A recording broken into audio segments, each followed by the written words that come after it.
All right, welcome back. This is going to be part 87 of my presentation on dinosaurs and man. And in the last video, we were talking about some of the key players that were involved with getting the theory of uniformitarianism catapulted into where it is now. And so, in evolution and stuff. And so, we're going to continue on with that. I'm going to try to round that topic up in this block here of the dinosaur and man tracks that were found together in Glen Rose, Texas, at the Paluxy River. And if you'll notice on the screen here, this is Adam's synchronological chart or map of history. I have to say that real slow because that is a tongue twister. But Adam's synchronological chart or map of history. I said it better that time. But anyway, it was done by Sebastian C. Adams. Now, we mentioned a James Ussher, who did the Bible or the chronological history of the Bible. And now this guy right here built upon that. He built upon Ussher's chart. And he did his own where he took the Bible and a lot of just regular history and kind of synced them together. Did an outstanding job, guys. But this chart here, I would highly advise you guys to get that. Some of you Bible students and homeschoolers, this would be an awesome chart to have either in your library or if you have enough room on your wall, you can stick it on the wall. But this thing is absolutely just cool. But at any rate, we are going to continue on. And our next person in line here is Charles Robert Darwin. Charles Darwin. Everybody should have at least heard this name at least once in their lifetime. But Charles was born in Shrewsbury, England. He was the second youngest of 6 kids. His mother, Susanna, died when he was 8 years old. His father, Dr. R.W. Darwin, hoped Charles would earn a medical degree at Edinburgh University in Scotland. He was enrolled there when he was 16 years old. The sight of blood made him sick. It was at this time he witnessed surgery on a child, which at that time was carried out without the use of anesthetic or antiseptics. This left him so traumatized he did not want to finish his studies or his courses. And I completely understand that. I don't think anybody that could witness anyone, much less a child, having surgery done on them with no painkillers or no type of antiseptics. I mean, that must have been absolutely horrendous to witness. You'd probably need psychological help after that. I mean, God bless him. I mean, that's horrible. But at any rate, he studied theology at Christ College in Cambridge and received a Bachelor of Arts degree in 1831. He also had a passion for natural history. Darwin paid for lessons in taxidermy from John Edmonston, a former enslaved man from Guyana. In 1831, he was employed as a naturalist by the British Royal Navy on a 5-year voyage on the HMS Beagle.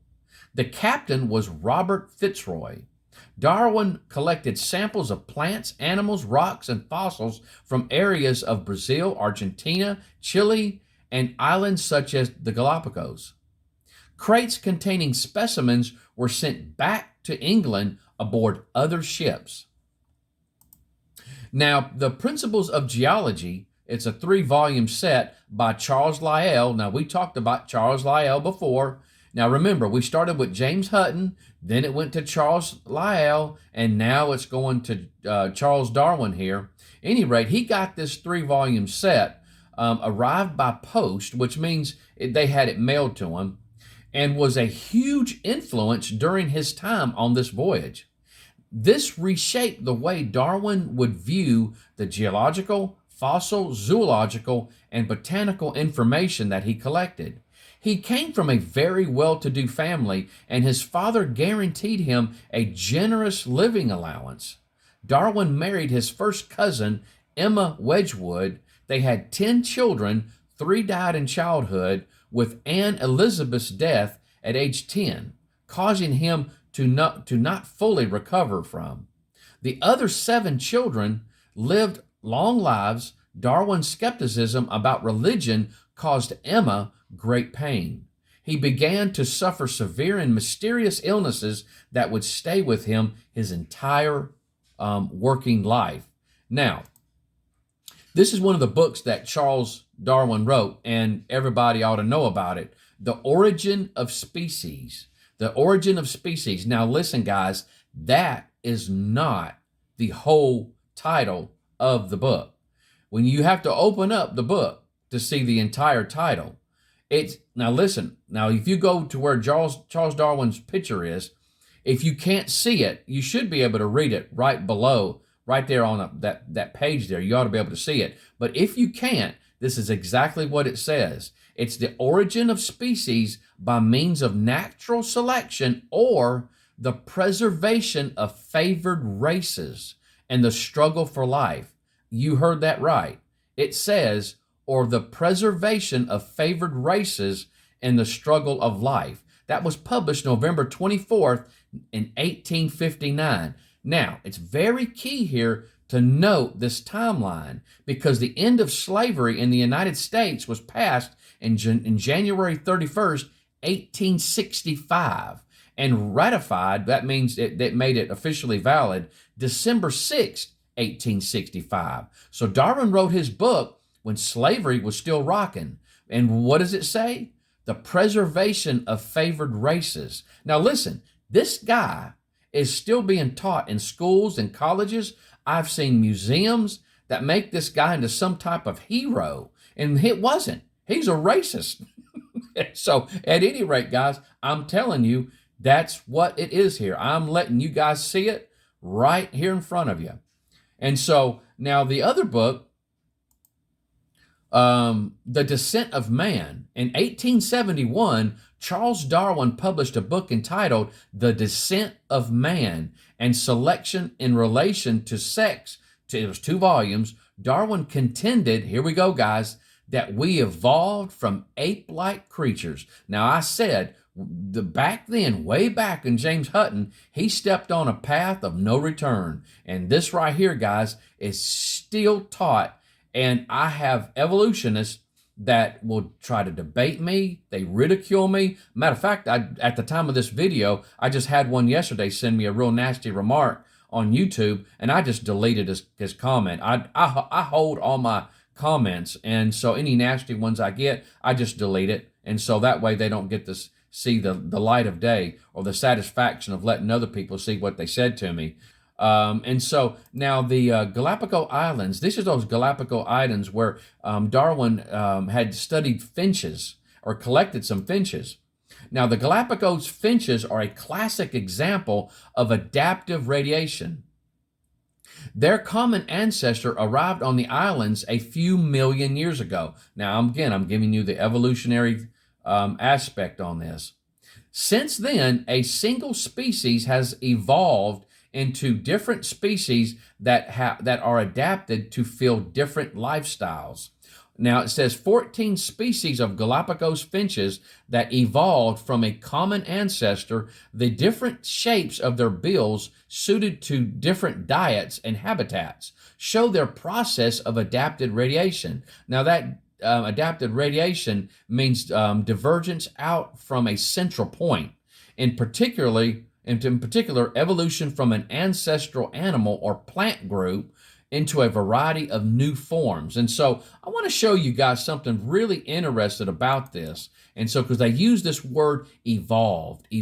And so if you'll notice here on this chart here, you've got all these finches around this circle here. They're all finches. They're all different varieties of finches. Now in the center part, it says ancestral seed-eating ground finch. Now these animals these birds here, these variety of finches came from a central finch. Now, I'm going to say right now, I do agree with that.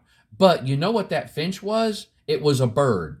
And what came out of that one bird? birds. And so this right here is what we would call microevolution. Microevolution, which is actually true. It actually is true. But it's sad that they would put that word evolve into it. It ought to say more like variety. It's a different variety. Like you would have the dog, a dog kind, and then you would have different varieties of dog that would come out of that. And so, like the cat, you got the cat kind and different varieties of cats that would come out of that. Well, that can also be stated as microevolution. But what they're trying to say is that these birds, eventually, given enough time, they would evolve into a different type of animal, a different kind of animal. And that would be what we call macroevolution, which there is absolutely no evidence for. But what they do is they do a bait and switch on you guys, and they show you something that is true, and they do switch into a dog turning into a cat, which is not true. Now, it says here, natural selection, Darwin argued, was an inevitable outcome of three principles that operate in nature. First, the characteristics of the organism are inherited or passed from parent to offspring. Second, more offspring are produced than are able to survive. In other words, resources for survival and reproduction are limited. The capacity for reproduction in all organisms exceeds the availability of resources to support their numbers. Thus, there is a competition for those resources in each generation. Third, offspring vary among each other in regard to their characteristics, and those variations are inherited.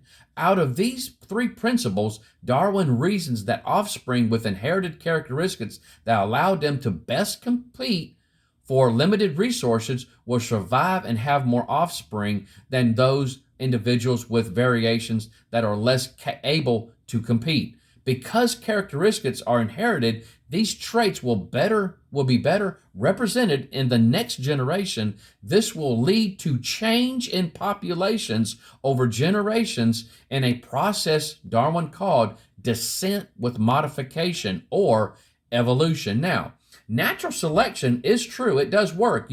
That happens in nature. If you have an animal that's sick or weakly or whatever, it is going to die off, and the stronger is going to compete and move on. But where my problem comes into, guys, is that he moves this in, and you can sense that. He gives that hint in there when he says the preservation of favored races. It's the same thing. And what did we have here, guys? We had slavery in our country at this time. And so that is what I'm talking about. And so now, let's stop right there. And so now, I will say, natural selection does work. It is true. But you're not going to get one animal to turn into another type of animal through natural selection. It keeps a kind of animal strong. It keeps it strong. That's what it does. I don't have any problem with that. But they're doing a bait and switch here. And so on the next video, we're going to kind of round up the whole evolutionary talk about it. I'm going to kind of give you the whole punchline on why I brought it up at this section of the Dinosaur Man tracks, okay? You guys take care. I love you, and I hope the Lord blesses you real good. Bye-bye.